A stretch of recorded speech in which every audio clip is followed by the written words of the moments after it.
ยังสาวคุณสาวเลย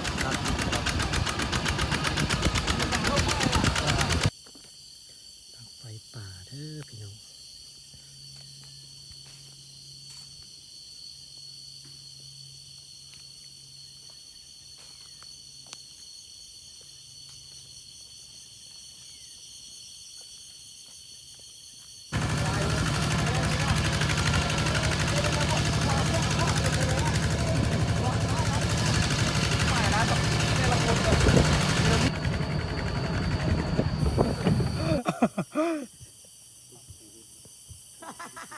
โอ้ตอมฟังบ่ได้ตอมฮ้อน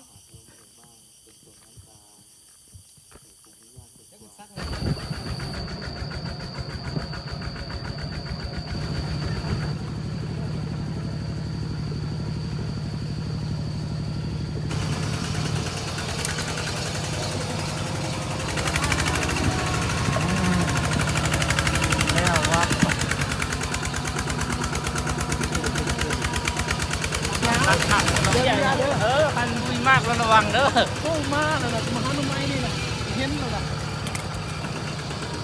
มันเห็นแล้วเนาะเทียบมันโค้งบอก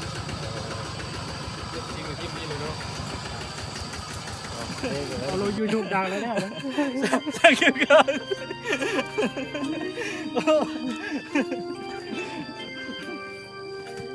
สร้างเก็บข้าวนะ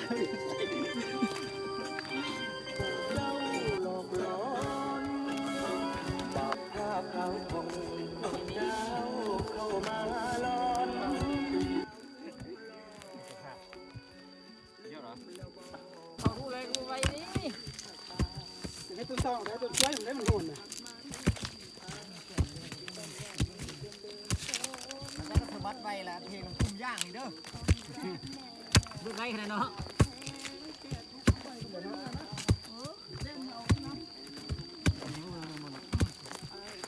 เล่นออกเข้าอีนะโอ้ยมันจะบอลสองโมงแล้วสัญญากันเก็บหมดเลยเนี่ยไปกินไก่แรก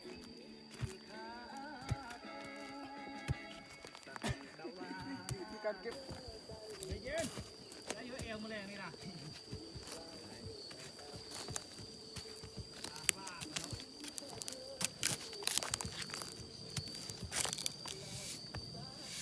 เอา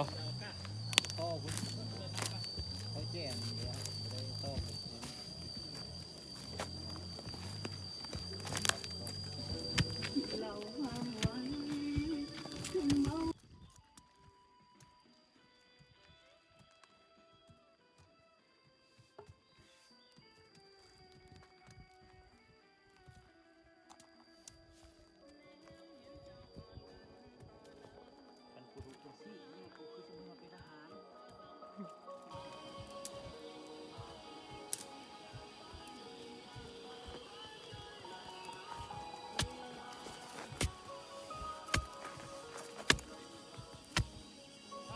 ฮะ